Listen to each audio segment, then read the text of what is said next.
हाय, retinol का नाम आप सभी ने सुना होगा, है ना फ्रेंड्स। लेकिन जब स्किन केयर की बात आती है और हमें एक ऐसा इफेक्टिव इंग्रेडिएंट मिले जो सही में आपकी स्किन में विजिबल रिजल्ट ले आए, तो वो बहुत बड़ी बात है। और ऐसा ही एक इंग्रेडिएंट है रेटिनॉइड या फिर रेटिनॉल।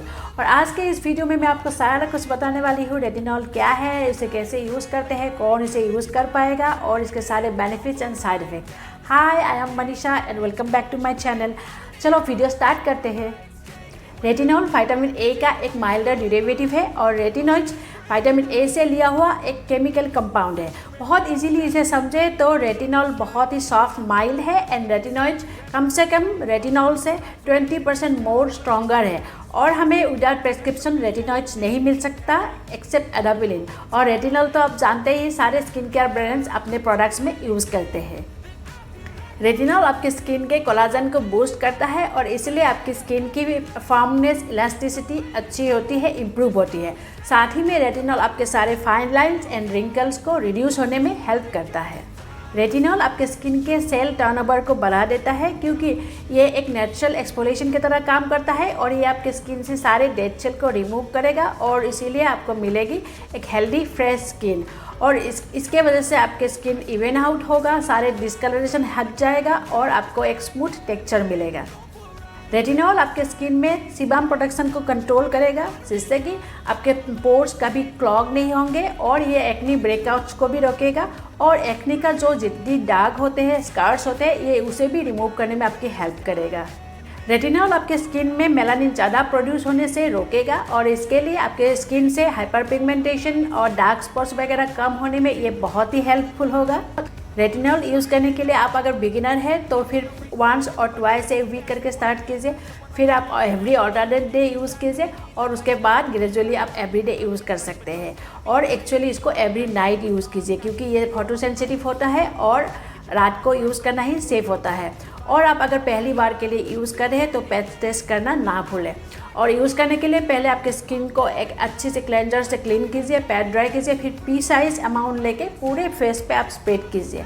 लेकिन स्प्रेड करने के टाइम आप बहुत केयरफुल होना कि आपके आई एरिया, नोज एरिया या माउथ एरिया में ये नहीं आना चाहिए। और इसके लिए बहुत लोग क्या करते हैं, पहले वैसलीन यूज़ कर लेते हैं इन कॉर्नर्स में, आपके नोज़, माउथ, ये कॉर्नर्स में वैसलीन यूज़ कर लेते हैं, उसके बाद रेटिनॉल स्प्रेड करते हैं। और ज़्यादा सेफ होना चाहते हैं तो आप यह कर सकते हैं कि आप पहले पैड ड्राई कीजिए, उसके बाद आप मॉइस्चराइज़र का एक थिन लेयर यूज़ कीजिए और उसको एब्जॉर्ब होने दें। उसके बाद आप रेटिनॉल यूज़ करें, रेटिनॉल को भी थोड़ा सा एब्जॉर्ब होने दें, उसके बाद और एक लेयर का आप मॉइस्चराइज़र यूज़ करें। और आप रेटिनॉल ही नहीं, कोई भी एक्टिव इंग्रेडिएंट अगर यूज़ कर रहे हैं तो नेक्स्ट डे आप SPF बहुत ही अच्छे से यूज़ करें, तभी आपके स्किन में ये पूरा बेनिफिट दे पाएगी। रेटिनॉल से आपके स्किन में जो साइड इफ़ेक्ट्स होंगे वो टेम्परेरी होंगे, कुछ दिन में वो अपने आप ठीक हो जाएगा। जब रेटिनॉल आपके स्किन में एडजस्ट होने लगेगा तब ये साइड इफ़ेक्ट्स अपने आप ठीक हो जाएंगे। तो क्या हो सकता है आपकी स्किन में, आपकी स्किन ड्राई, इरिटेटेड और रेडनेस आ सकती है, फ्लैकी स्किन हो सकता है, थोड़ा बर्निंग सेंसेशन हो सकता है, लेकिन ये सारे अपने आप चले जाएंगे जब रेटिनॉल आपके स्किन में अच्छे से एडजस्ट हो जाएगा। कुछ बातों का ख्याल रख के आप खुद ही इन सारी साइड इफ़ेक्ट्स को मैनेज कर सकते हैं। जैसे कि एक टाइम में रेटिनॉल आप एक ही प्रोडक्ट में यूज़ कीजिए और रेटिनॉल जब तक आप श्योर ना हो जाए कि आपकी स्किन में ये अच्छे से एडजस्ट हो गया है तब तक एवरी ऑल्टरनेट डे यूज़ कीजिए। और फेस वॉश करने के बाद आपकी स्किन को एटलीस्ट 20 मिनट्स का गैप दीजिए बिफोर अप्लाइंग रेटिनॉल, नहीं तो ये स्किन में आपकी इरिटेशन कर सकता है। और उसके बाद रेटिनॉल आप यूज़ कर रहे हैं तो SPF बहुत ही अच्छे से यूज़ करना। और आपके स्किन में अगर पहले से कोई इरिटेशन है या फिर ब्रोकन स्किन है तो उस टाइम पे आप रेटिनॉल को अवॉइड कीजिए। और आप केमिकल एक्सफोलिएशन, फेशियल या फिर शेविंग वगैरह कर रहे हैं तो उस दिन भी आप रेटिनॉल को अवॉइड कीजिए। ये सारी बातें मैनेज करके आप अपना साइड इफ़ेक्ट्स ठीक कर सकते हैं। आपके स्किन टाइप क्या है और आपके लिए कौन सा प्रोडक्ट, कौन सा इंग्रेडिएंट अच्छे से सूट करता है, ये आपसे बेहतर कोई नहीं समझ पाता है ना, क्योंकि डॉक्टर भी आपसे पूछ के ही पता लगाते हैं कि आपके स्किन प्रॉब्लम्स क्या है। तो अभी आपको मैं कुछ ऐसे इंग्रेडिएंट्स बताऊंगी जो रेटिनॉल के साथ एक्चुअली यूज़ करेंगे तो आपको अदर स्किन बेनिफिट्स भी मिलेंगे। लेकिन कौन सा प्रोडक्ट आपके, कौन सा इंग्रेडिएंट आपके स्किन में सूट करेगा, कौन सा नहीं, ये आपको खुद ही ध्यान रखना है। जैसे कि नायासिनामाइड और हाइलुरोनिक एसिड रेटिनॉल के साथ आप बहुत अच्छे से यूज़ कर सकते हैं, और विटामिन सी भी। जब विटामिन सी आप यूज़ करें तो मेक श्योर करें कि विटामिन सी आप मॉर्निंग में यूज़ कर रहे हैं और रेटिनॉल आप नाइट को।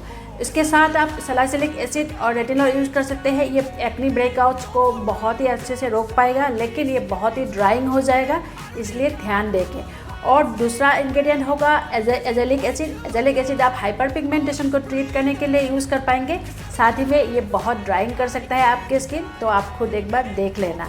और इसके साथ आप सेरामाइड्स एंड पेप्टाइड्स भी रेटिनॉल के साथ बहुत अच्छे से यूज़ कर पाएंगे। रेटिनॉल के साथ आप AHAs ना यूज़ करें, जैसे कि ग्लाइकोलिक एसिड, लैक्टिक एसिड, क्योंकि ये दोनों एक्चुअली एक्सफोलिएशन का काम करती है, और रेटिनॉल भी, इसीलिए आप इसको सेम रूटीन में यूज़ ना करें। और इसी के साथ आप बेंजोल पेरोक्साइड भी यूज़ ना करें। ये बहुत सारे फैक्टर्स पे डिपेंड करेगा कि रेटिनॉल आपको कब रिजल्ट देगा। यूज़ करते ही आपको एक इमीडिएट रिजल्ट तो आपको दिखने लगेगा, लेकिन बहुत विजिबल रिजल्ट के लिए आपको 6 मंथ से 1 ईयर तक लग जाएगा, क्योंकि ये बहुत सारी अदर बातों पे डिपेंड करेगा कि आप रेटिनॉल क्या यूज़ कर रहे हैं, कैसे यूज़ कर रहे हैं, कौन सा प्रोडक्ट यूज़ कर रहे हैं, आपका स्किन कंसर्न क्या है, आपका स्किन केयर रूटीन क्या है, और आप कब से स्किन केयर कर रहे हैं, या फिर आपका स्किन केयर रूटीन में कितना कंसिस्टेंसी है। ये सारी बातों पे डिपेंड करेगा कि रेटिनॉल आपको कब और कैसा रिजल्ट देगा। स्किन पर्जिंग कोई साइंटिफिक टर्म नहीं है। जब हम स्किन में अपने रीसर्फेसिंग का ट्रीटमेंट कराते हैं और जो ब्रेकआउट्स होते हैं उसे समझने के लिए स्किन केयर कम्युनिटी ने ये टर्म निकाला है। लेकिन रेटिनॉल यूज़ करके ये बहुत ना के बराबर चांसेस है कि आपको स्किन पर्जिंग हो, क्योंकि प्रेस्क्राइब रेटिनॉल जो यूज़ करते हैं लोग, ट्रेटिनॉइन, ये यूज़ करके ही ओनली 20% लोगों को स्किन पर्जिंग होती है। तो रेटिनॉल तो बहुत माइल्ड है, इससे आपको स्किन पर्जिंग होने का कोई चांसेस नहीं है। और ऐसे तो मार्केट में बहुत सारी अच्छी अच्छी ब्रांड अवेलेबल है जो आपको रेटिनॉल प्रोवाइड कर रही है, लेकिन मेरा प्रोडक्ट रिकमेंडेशन मैं पिन कमेंट में दे दूँगी, उधर से आप ज़रूर चेक कर लेना, क्योंकि वीडियो मुझे बहुत लंबा नहीं करना था, इसलिए मैंने उधर दे दिया आपको। और वीडियो रिगार्डिंग कुछ भी आपको अगर पूछना है, जानना है, तो गाइस मुझे प्लीज़ कमेंट करना। तो हाँ फ्रेंड्स, ये रहा रेटिनॉल के बारे में सब कुछ। होप आपके सारे डाउट्स अभी क्लियर हो गए होंगे और आप अच्छे से अपने लिए रेटिनॉल यूज़ कर पाएंगे। तो वीडियो रिगार्डिंग अगर आपको कुछ भी पूछना है तो मुझे ज़रूर कमेंट कीजिए। और मेरी कोशिश अच्छी लग रही हो या फिर मेरी वीडियो का कंटेंट आपको अच्छी लग रही हो तो प्लीज़ वीडियो को एक लाइक, शेयर एंड सब्सक्राइब जरूर कीजिए। मैं मिलती हूँ आपको नेक्स्ट टाइम, तब तक के लिए take care and bye bye.